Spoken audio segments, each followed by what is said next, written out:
शराब अगर बुरी चीज है तो फिर काल भैरव को क्यों चढ़ाई जाती है? उज्जैन के प्रसिद्ध काल भैरव को कौन नहीं जानता। उन्हें मदिरापान कराया जाता है, तो क्या यह उचित है या अनुचित? इसी के बारे में हम आज के वीडियो पर बात करेंगे। नमोस्तुते महामाये मातंगी मुंडेश्वरी सर्वकष्ट हरे देवी भक्ति मुक्ति प्रदायिनी धर्मारण्ये स्थिता देवी विद्यारण्ये संस्थिता रक्ष रक्ष महादेवी मोरकुलोधारिणी धर्मारण्ये तीर्थस्थाने संस्थिता भवतारिणी दुष्ट कर्णाट की धाता श्यामला रूप धारिणी मोड़ जनहा वंदिता मातंगी मोड़ कुले कृपा करो सिद्धि बुद्धि प्रदे देवी अष्टादश भुज धारिणी। सभी से सभी नए निवेदन है, चैनल को सब्सक्राइब करें, शेयर अवश्य करें, वीडियो पसंद आने पर लाइक भी करें। आप कोई सलाह देना चाहते हैं अथवा आप कुछ जानना चाहते हैं तो आप कमेंट बॉक्स में कमेंट जरूर करें। जय मोड़ेश्वरी बोल बम।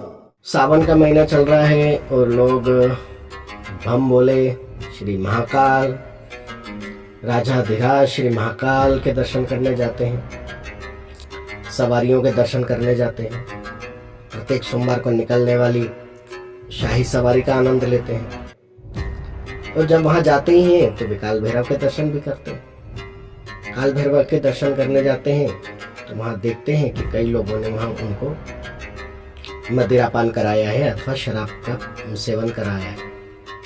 वहां प्रतिमा अत्यंत ही जागृत अवस्था में है। प्रतिमा के मुख के पास मदिरा से भरा हुआ प्याला जब लगाया जाता है तो वे उसे खाली कर देते हैं। आप कितनी भी मदिरा डालो वे सब गटक जाते हैं। कई बार वहां शोध हुआ है, जांच हुई है, तब पाया गया है कि वे शराब और मदिरा कहाँ जाती है कुछ पता नहीं चलता। यह एक चमत्कारिक प्रक्रिया है, मदिरा लोप हो जाती है। अब प्रश्न ये है कि हर जगह हर धर्मशास्त्र में हर जगह कहा गया है कि शराब का सेवन बहुत ही हानिकारक है। एक बार का ब्रह्म हत्या से आदमी का पिंड छूट सकता है परंतु शराब के सेवन से वो पिंड नहीं छूटता। तो फिर ऐसा क्या कारण है कि भगवान काल भैरव जो शिव के अवतार हैं अथवा रुद्र के अवतार हैं वे शराब का सेवन करते हैं? तो उसके लिए देखिए आपको थोड़ा पीछे जाना होगा, अर्थात जहाँ सृष्टि का आरंभ हुआ वहां जाना होगा, जड़ में जाना होगा, तब हमें इस सब चीजों का पता चलेगा। वर्तमान में जो उज्जैन में मंदिर है काल भैरव का, जब ये स्थापित हुआ था तब उस विधि विधान से मूर्ति स्थापित की गई थी तांत्रोक्त क्रियाओं के द्वारा।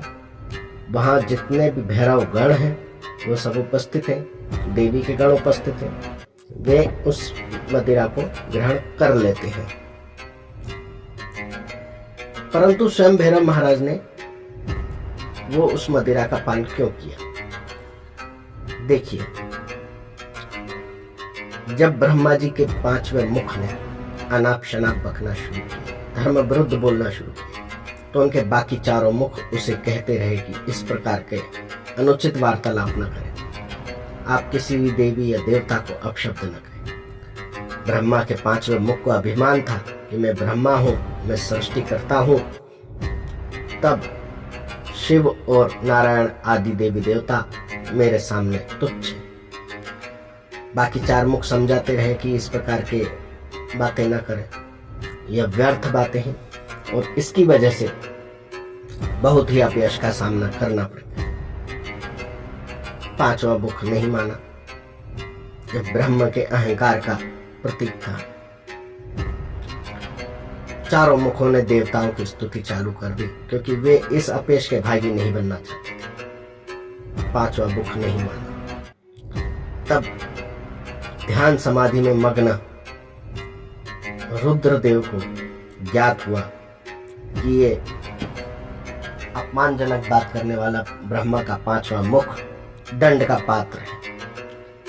तब वे वहां प्रकट हुए और उन्होंने अपनी छोटी उंगली के नाखून से ब्रह्मा के 5वें मुख को बाकी समस्त शरीर से अलग कर दिया। जब क्रोध शांत हुआ तब उन्होंने उस मुख को अपने हाथ से छुड़ाना चाहा, वह नहीं छूटा। तब सांब सदाशिव और भगवती देवी ने प्रकट होकर उन्हें आज्ञा दी कि आप जाओ, उत्तप आराधना करो। जब आप ब्रह्म हत्या के पाप से मुक्त हो जाओगे तब ये ब्रह्मा का शीश आपके हाथ से छूट जाएगा। आत्मग्लानि और ब्रह्म हत्या के दोष से ग्लानि भाव से भरे हुए काल भैरव अनेक तीर्थों पर जाकर के तपस्या करते। ऐसे ही वे उज्जैन में जहां उनका मंदिर है वहां उस समय में तप करने के लिए आए थे और कई वर्षों तक उन्होंने समाधि लगाए रखी, परंतु उनके मन की उद्विग्नता कब नहीं होती थी। तब ऐसी अवस्था में वे मधुपान क्या करते थे। मधुपान अर्थात जो शहद होता है, उससे मस्तिष्क जो होता है निद्रा अवस्था की ओर या नशे जैसी हालत में, अगर हम शुद्ध साफ भाषा में कहें तो नशे जैसी हालत में हो जाता है, सुन्न हो जाता है। तो वे उस ग्लानि भाव से बचने के लिए उसका सेवन क्या करते थे। कालांतर में लोगों ने उन्हें उत्तम फलों के रस के बजाय, मधु के बजाय मदिरा ही पिलाना प्रारंभ कर दिया।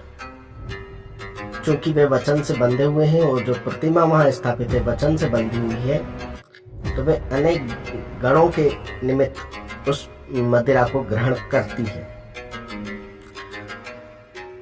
बाद में जब काल भैरव काशी में पहुंचे थे तब वहां कुछ समय की आराधना के बाद उनके जब दोष मुक्त हुए, उनका ग्लानि भाव समाप्त हुआ, तब ब्रह्मा का मुख स्वतः ही छूट गया और वे काशी कोतवाल के रूप में वहां स्थापित हुए।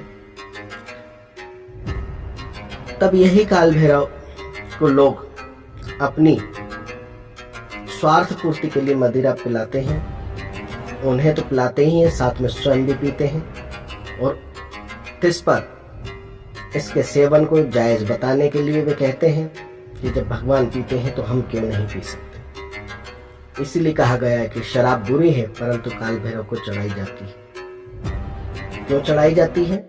कि उसका प्रसाद हम ले सकें। प्रसाद रूप में कभी भी चीज, जैसे चरणामृत हुआ, आचमनी से दिया जाता है 3 बार।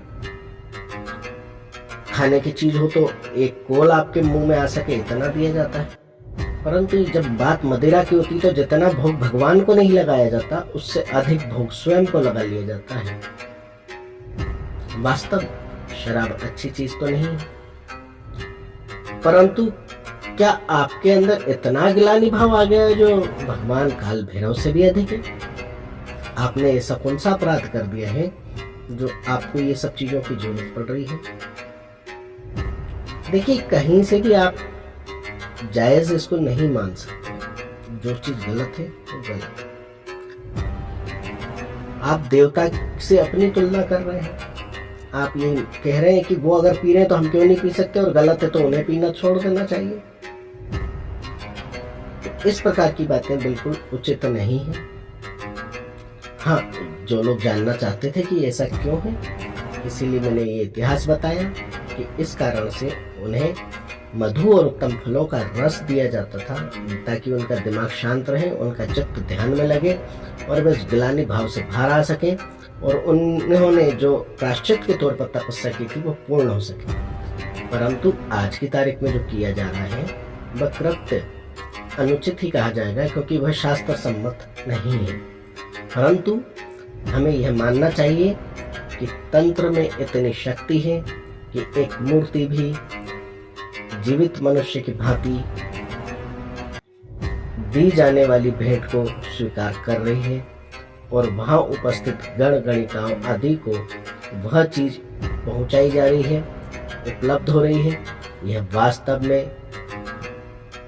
एक चमत्कार। इस चमत्कार को हमें नमस्कार करना चाहिए, परंतु जो चीज हमारे लिए नुकसानदेह हो हमें उससे दूर रहना चाहिए, क्योंकि काल भैरव स्वयं काल भैरव है, स्वयं महाकाल है। आप वो नहीं हो सकते। जय मुंडेश्वरी, बोल बम। ओम मणिक्यमणावक्लालयन्तीं मदालसां मंजुलबागविलासां महेन्द्रनीलं द्युतिकोमलाङ्गीं मतं कन्या मनसा स्मरामि।